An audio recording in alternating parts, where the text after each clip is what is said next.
أعوذ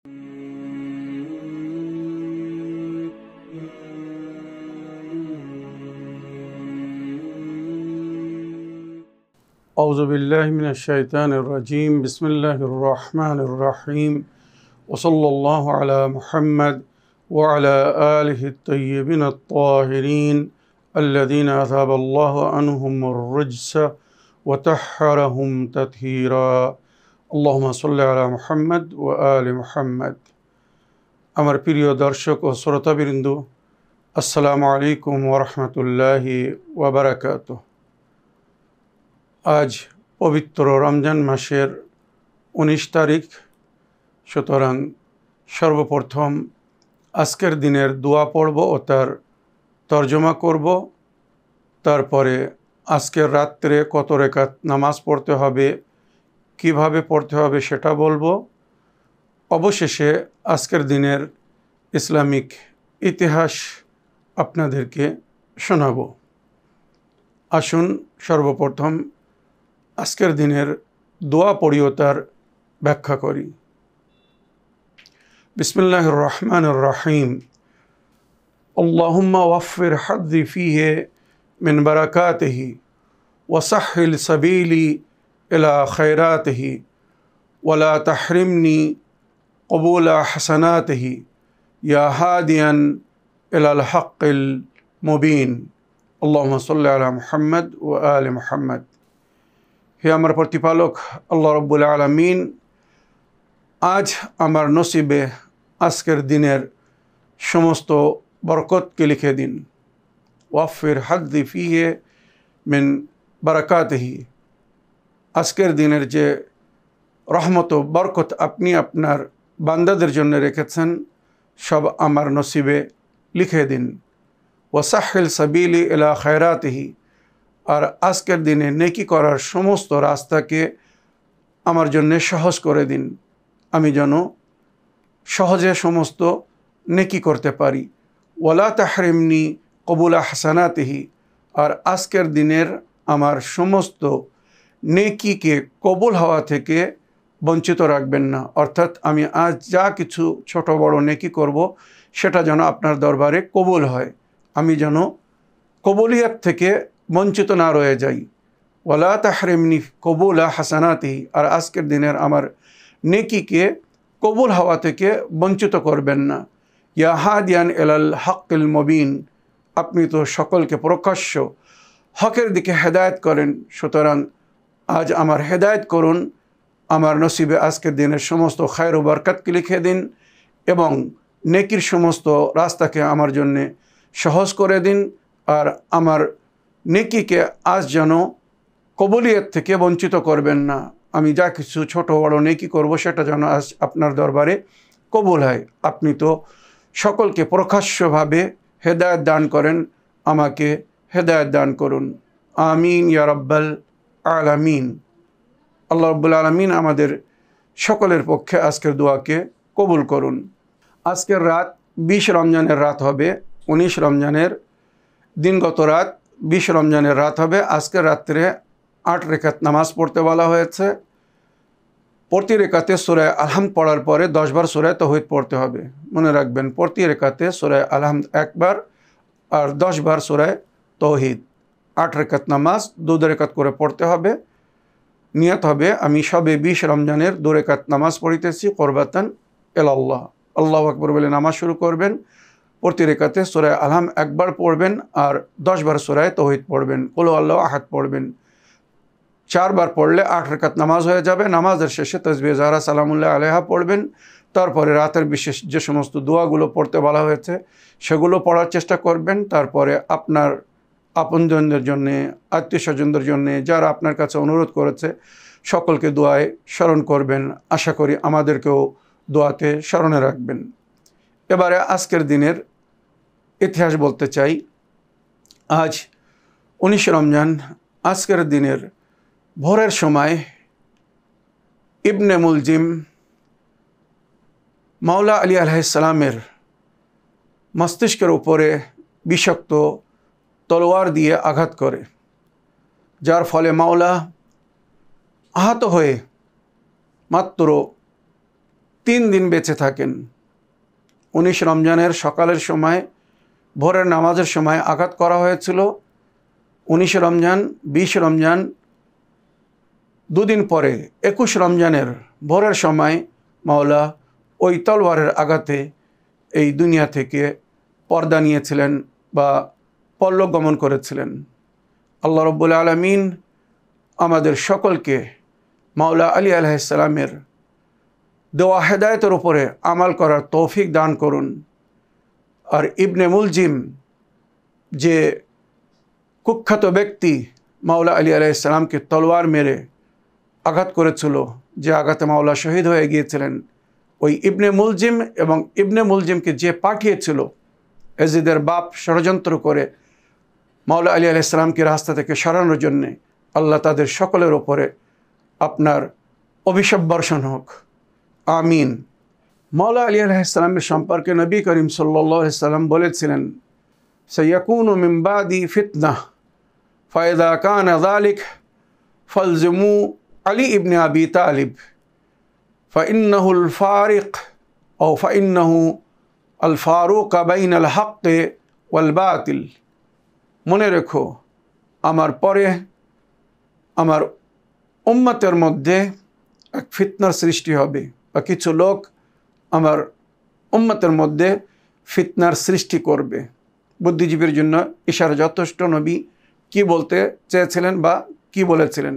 সায়াকুনু মিন বাদি ফিতনা, আমার পরে ফিতনা উঠবে, সেই সময় তোমাদের দায়িত্ব কি হবে? তো নবী বলছেন, ফাইদা কানা কাদালিক, যখন ওই ফিতনা উঠবে, ফালজুমু আলী ইবনে আবি তালিব, তো তোমরা আলী ইবনে আবি তালিবের সঙ্গে থাকবে। নবী কি বলছেন? যখন ফিতনা উঠবে আমার পরে, তো তোমরা হযরত আলীর সঙ্গে থাকবে। ফাইন্নাহু আল ফারুক বাইনাল হক ওয়াল বাতিল, আলী হবেন হক এবং বাতিলের মাঝখানে পার্থক্যকারী। সুতরাং আলী যেটা বলবেন বা আলী যেটা করবেন সেটাই হবে হক, আর আলী যেখান থেকে মানা করবেন বা যেটার বিরোধিতা করবেন সেটা হবে বাতিল। নবী নিজের জীবনে বহুবার মাওলা আলীর সম্পর্কে বলেছিলেন, আল হক মা আলী ওয়া আলী মা আল হক, আল্লাহুম্মা আদরিল হক্কা হায়সুমা দারা আলী। আলী হকের সঙ্গে, হক আলীর সঙ্গে, আল্লাহ হককে সেদিকে মোড়ে দিও যেদিকে আলী থাকবে বা যেদিকে আলী যাবে। বুদ্ধিজীবীর জন্যে ইশারা যথেষ্ট। নবী বলেননি আল্লাহ আলীকে সেই দিকে মোড়ে দিও যেদিকে হক হবে বা হক যাবে, না, হককে সেদিকে মোড়ে দিও যেদিকে আলী থাকবে বা আলী যাবে, মানে আলী যেখানে হক সেখানেই হবে। মনে রাখবেন। আগে জনাবে সালমানে ফারসি, ইমানের 10 দরজায় যিনি ছিলেন, উনি বিবি ফাতেমা জাহরা সালামুল্লাহ আলাইহা থেকে, সিদ্দিকায়ে কুবরা থেকে রওয়ায়াত করছেন, নবী করিম সাল্লাল্লাহু আলাইহি ওয়াসাল্লাম হযরত আলী আলাইহিস সালামের সম্পর্কে এইভাবে বলেছিলেন নিজের সাহাবাদেরকে, উম্মতকে, আলাইকুম বে আলী ইবনে আবি তালিব, তোমাদের সকলের উপরে আলী ইবনে আবি তালিবের ইতাআতকে আল্লাহর তরফ থেকে ফরজ করা হয়েছে। তোমরা সবাই আলীর দামানকে ধরো, তোমরা সবাই আলীর সঙ্গে থেকো। আলাইকুম বে আলী ইবনে আবি তালিব আলাইহিস সালাম ফাইন্নাহু মাওলাকুম ফাহাব্বুহু, আলী তোমাদের মাওলা, সুতরাং তাকে ভালোবেসো। আলী তোমাদের অভিভাবক, তাকে ভালোবেসো, তার শ্রদ্ধা করো, তার সম্মান করো। ওয়া কাবীরকুম ফাত্তাবিউহু, আর সে তোমাদের বড়, সুতরাং তার ইত্তেবা করো, ইতাআত করো, অনুসরণ করো, অনুগমন করো। ওয়া আলিমুকুম ফাকরিমুহু, আলী তোমাদের মধ্যে সর্বশ্রেষ্ঠ জ্ঞানী ব্যক্তি, সুতরাং তার সম্মান করো, তার শিক্ষাকে সম্মান করো। আলিমুকুম ফাকরিমুহু, সে তোমাদের আলিম, সুতরাং তার সম্মান করো। ওয়া কায়েদুকুম ইলাল জান্নাহ ফাআজ্জুহু, আর আলী তোমাদেরকে জান্নাতে নিয়ে যাবেন, তোমাদের জান্নাতের পথে নেতৃত্ব দিবেন আলী। আলী কায়েদুকুম ইলাল জান্নাহ ফাআজ্জুহু, আলী জান্নাতের কিয়াদত করবেন, তোমাদেরকে জান্নাতে নিয়ে যাবেন, সুতরাং তার সম্মান করো, তার সঙ্গে থেকো। ওয়া ইযা দাআকুম ফাআজিবুহু, আর আলী যদি তোমাদেরকে ডাকে তো তাকে সাড়া দিও, মানে তার কথায় লাব্বাইক বলো। ওয়া ইযা আমারাকুম ফাআতিউহু, আর আলী যদি তোমাদেরকে কোনো কাজের হুকুম দেয় তো তার ইতাআত করো। কি বলছেন নবী? একবার ভেবে দেখুন, মাওলা আলী আলাইহিস সালামের সম্পর্কে এমন হাদিস কারোর সম্পর্কে নবী বলেননি। আর নবীর সম্পর্কে যেটা কোরআনে উল্লেখ হয়েছে, ওয়ামা ইয়ান্তিকু আনিল হাওয়া ইন হুয়া ইল্লা ওয়াহয়ুন ইউহা, নবী ততক্ষণ পর্যন্ত কোনো কথা বলেন না যতক্ষণ আল্লাহর তরফ থেকে ওয়াহি না হয়। সুতরাং যা কিছু বলছেন আল্লাহর ইশারায়, আল্লাহর হুকুমে বলছেন। আর এটাও নবী এই হাদিসের শেষে বলেছেন। নবী কি বলছেন? ওয়া ইযা আমারাকুম ফাতিউহু, আলী যদি তোমাদের কোনো হুকুম করে তো তার ইতাআত করো। আহিব্বুহু বিহুব্বি ওয়া আকরিমুহু বিকরামাতি, আলীকে আমার ভালোবাসায় আলীকে ভালোবেসো, আর আমার সম্মানে আলীর সম্মান করো। মা কুলতু লাকুম ফি আলিইন ইল্লা মা আমারানি বিহি রাব্বি জাল্লাত আযামাতুহু, আর আমি যে এই আলীর সম্পর্কে বললাম এগুলো আমি আমার তরফ থেকে বলিনি, আমার প্রতিপালক এর জন্য আমাকে আদেশ করেছেন, যার সম্মান অতি উচ্চ, যার আজমত সর্বশ্রেষ্ঠ, সেই আল্লাহর হুকুমে আমি আলীর সম্পর্কে তোমাদেরকে এগুলো বললাম বা সতর্ক করলাম। তোমরা আলীর ইতাআত করো, আলীর কথা মেনে চলো। এবারে আসুন আমরা দেখি মাওলা আলী আলাইহিস সালাম আমাদেরকে কি বলছেন, কি ওসিয়ত করেছেন। মাওলা আলী আলাইহিস সালাম বলছেন, যেটা নাহজুল বালাগায় লেখা হয়েছে, উসিকুম বিখামসা, আমি তোমাদেরকে 5টি জিনিসের ওসিয়ত করছি। লা ইয়ারজুনা আহাদুম মিনকুম ইল্লা রাব্বাহ, তোমাদের মধ্যে কেউ কারো থেকে কোনো আশা রাখবে না কিন্তু নিজের প্রতিপালক থেকে। অর্থাৎ যা কিছু চাওয়ার আছে, দাবি আছে বা আশা যদি রাখো তো নিজের প্রতিপালকের কাছে আশা রাখো, মানুষের কাছে আশা রাখো না। লা ইয়ারজুনা আহাদুম মিনকুম ইল্লা রাব্বাহ, তোমাদের মধ্যে কেউ যেন কোনো আশা রাখে না নিজের প্রতিপালক ছাড়া, অর্থাৎ শুধু আল্লাহর থেকে আশা রাখো। ওয়ালা ইয়াখাফান্না ইল্লা যামবাহ, আর কেউ যেন ভয় করে না শুধু নিজের পাপের, অর্থাৎ তোমরা নিজের পাপের ভয় করো, আল্লাহর ভয় করার প্রয়োজন নেই। মানুষ যদি সৎপথের প্রতীক হয়, নেক কাজ করে, যদি পাপ না করে, তো আল্লাহর ভয় করার কোনো প্রয়োজন নেই। আমাদেরকে যে বারবার বলা হয় যে তোমরা আল্লাহর ভয় করো, মানে কি? আল্লাহ বাঘ, আল্লাহ কোনো হিংস্র এমন জিনিস যার আমরা ভয় করব বা ভয় করি না। আল্লাহ মাতা পিতার চেয়েতেও আমাদেরকে বেশি ভালোবাসেন। সুতরাং আল্লাহ ভয়ের পাত্র নয়, আল্লাহ ভালোবাসার পাত্র। ভয় করতে হবে নিজের গুনাহ, পাপের ভয় করতে হবে, যার কারণে আমাদের প্রতিপালক, আমাদের রব আমাদের থেকে নারাজ হবেন। এটা হচ্ছে ভয়ের কারণ, বা আল্লাহ রাব্বুল আলামিন থেকে যে ভয় করতে বলা হয়েছে তার হুকুমের সম্মান করতে বলা হয়েছে। মানে আল্লাহর হুকুমের সম্মান করো, আল্লাহর হুকুমের মুখালেফাত করো না, বিরোধিতা করো না, আল্লাহর হুকুমের বিরুদ্ধে যেও না। ওয়ালা ইয়াখাফান্না ইল্লা যামবাহ, তোমাদের মধ্যে কেউ যেন ভয় না করে শুধু নিজের পাপ ছাড়া, অর্থাৎ নিজের পাপের ভয় করো, কেননা পাপ করলে কিন্তু রেহাই পাবে না। ওয়ালা ইস্তাহিনা আহাদুম মিনকুম ইযা সুইলা আম্মা লা ইয়ালাম আন ইয়াকুলা লা আলাম, আর তোমাদের মধ্যে কারোর কাছে যদি কোনো প্রশ্ন হয়, কেউ যদি কিছু জিজ্ঞাসা করে আর সে যদি না জানে, তো সে এই কথা বলতে লজ্জাবোধ যেন না করে যে আমি জানি না, আমি জানি না এটাই যদি বলে তো মঙ্গল। ভুল বলার চেয়ে তো আমি জানি না এটাই বলাই উত্তম। আমি জানি না এটাকে নিসফুল ইলম বলা হয়েছে। হ্যাঁ, যদি কেউ জানে না আর তারপরেও যদি ভুল বলে তো তার জন্য সে পাপী হবে, দায়ী হবে। তাই মাওলা বলছেন, যদি কোনো বিষয়ে জ্ঞান না রাখো, খবর না রাখো, পরিষ্কার বলে দাও আমি এ বিষয়ে জানি না, তোমার সম্মান বজায় থাকবে। ভুল বললে পরে যদি ধরা পড়ো লজ্জিত হবে, দুনিয়াও ধরা পড়বে, দুনিয়ার লোকও তুচ্ছ করবে, আর আল্লাহর কাছে তো ধরা পড়বেই পড়বে, আল্লাহ নজরে গুনাহগার হবে বা পাপী হবে।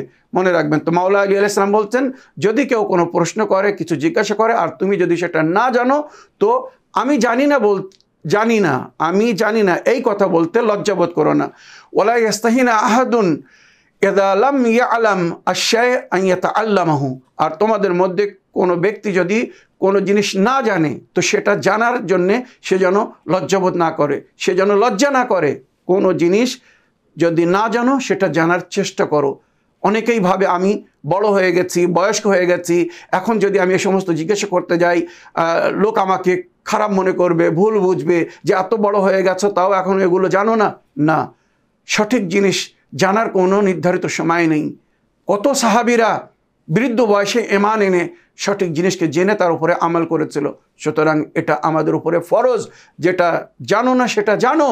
মাওলা আলী আলাইহিস সালাম কি বলছেন, একবারে মানো বা সে জিনিসটা বোঝো। মাওলা আলী সালাম বলছেন, যদি তোমাদের মধ্যে কেউ কোনো জিনিস না জানে তো সেটা জানতে যেন লজ্জা না করে, লজ্জা করলে মূর্খ রয়ে যাবে। জেনে নিলে জ্ঞানী হয়ে যাবে, সঠিক আমাল করবে, তার জন্য সে আজর সওয়াব পাবে। তো যে জিনিস জানো না সে বিষয়ে জানতে লজ্জাবোধ করো না। আগে মাওলা আলী আলাইহিস সালাম বলছেন, ওয়া আলাইকুম বিসসবর ফাইন্না সবরা মিনাল ঈমানে কাররাস মিনাল জাসাদে, তোমরা ধৈর্য ধরবে। বিশেষ করে নবী আলাইহিস সালাম বলেছেন, তালিম হাসিল করার পথে, জ্ঞান লাভ করার পথে ধৈর্য ধরো। জ্ঞান লাভ করতে গিয়ে যদি ধৈর্য না ধরো, ওস্তাদের কথায়, শিক্ষকের কথায় রাগ করে যদি পড়াশোনা ছেড়ে দাও, ইহকাল ও পরকালে ক্ষতিগ্রস্ত হবে। তাই মাওলা আলী আলাইহিস সালাম বলেছেন, ধৈর্য ধরো।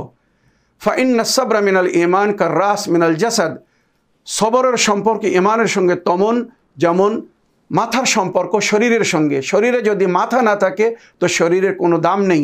মাওলা আলী আলাইহিস সালাম নিজে বলছেন, ওয়ালা খায়রা ফি জাসাদিন লা রাসা মাহু, ওই শরীরের কোনো মূল্য দাম নেই যার সঙ্গে মাথা নেই। ওয়ালা ফিল ঈমানে ওয়ালা ফি ঈমানিল্লাহ সাবরা মাহু, ওই ঈমানেরও কোনো দাম নেই, কোনো অর্থ নেই যার সঙ্গে ধৈর্য নেই। যদি ঈমানদার হয়ে থাকো, মুমিন হয়ে থাকো, তো ধৈর্য ধরো। কোরআন বারবার বলছে, ওয়াস্তাইনু বিসসবরে ওয়াসসালাত, আল্লাহর কাছে সাহায্য চাও ধৈর্য এবং নামাজের মাধ্যমে। তো আল্লাহ আমাদেরকে তৌফিক দান করুক, আমরা যেন মাওলাই কায়নাত আলী ইবনে আবি তালিব আলাইহিস সালামের এই সুন্দর বাণীগুলো নজরে রেখে এর উপরে আমাল করতে পারি। আগে মাওলা আলী আলাইহিস সালাম বলছেন, খালিতুন নাস মুখালাতাতান ইন মিত্তুম মাহা বাকু আলাইকুম ওয়া ইন ইশতুম হান্নু ইলাইকুম, মানুষের মাঝখানে এমনভাবে মিলেমিশে জীবনযাপন করো, যদি তোমরা মারা যাও তো তোমাদের জন্য যেন দুঃখ প্রকাশ করে, কাঁদে যে একজন ভালো মানুষ আমাদের মাঝখানে ছিলেন আর নেই, চলে গেছেন, এইভাবে যেন দুঃখ প্রকাশ করে। খালিতুন নাস মুখালাতাতান ইন মিত্তুম মাহা বাকু আলাইকুম, তাদের মাঝখানে এমনভাবে জীবনযাপন করো তারা সবাই যেন তোমার সঙ্গে সাক্ষাৎ করতে পছন্দ করে, তোমাকে ভালোবাসে, তোমার না থাকার অবস্থায় তারা যেন দুঃখ প্রকাশ করে, আর যদি তুমি মারা যাও তো তোমার জন্য যেন রোদন করে, কাঁদে।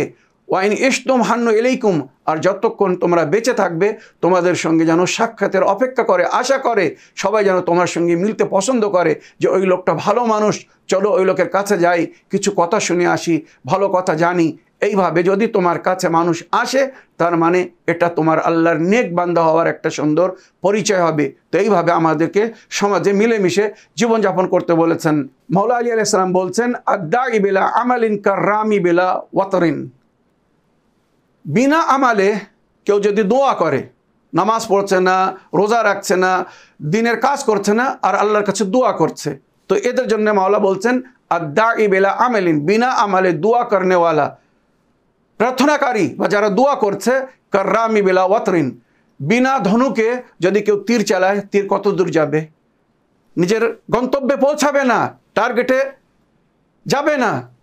ওইরূপ যারা নামাজ না পড়ে, রোজা না রেখে দোয়া করে, তাদের দোয়া গন্তব্যে পৌঁছায় না, আল্লাহর আরশে পৌঁছায় না, তাদের দোয়া তাদের জায়গায় পৌঁছায় না। তাই মাওলা বলছেন, আদ-দাঈ বিলা আমালিন কাররামি বিলা ওয়াতরিন, বিনা আমালে দোয়া করনেওয়ালা তমন যেমন বিনা ধনুকে তীর চালানেওয়ালা।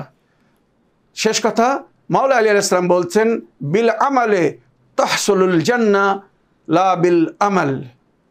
আমাল আইন মিম লাল, আমাল মানে কার্যের মাধ্যমে, কর্মের মাধ্যমে, নেকির মাধ্যমে জান্নাত পাওয়া যাবে। লা বিল আমাল, আলিফ মিম লাম, আমাল মানে আশা। শুধু আশা করলে জান্নাত পাওয়া যাবে না, শুধু আশা করলে কেউ জান্নাতে যাবে না। জান্নাতে যাওয়ার জন্যে আমাল করতে হবে, নেকি করতে হবে, ওই সমস্ত কাজ করতে হবে যে কাজ আমাকে জান্নাতের জন্যে ভিসা দেবে, জান্নাতের জন্য রাস্তা আসান করে দেবে, জান্নাতে যাওয়ার জন্যে পরওয়ানা দিবে।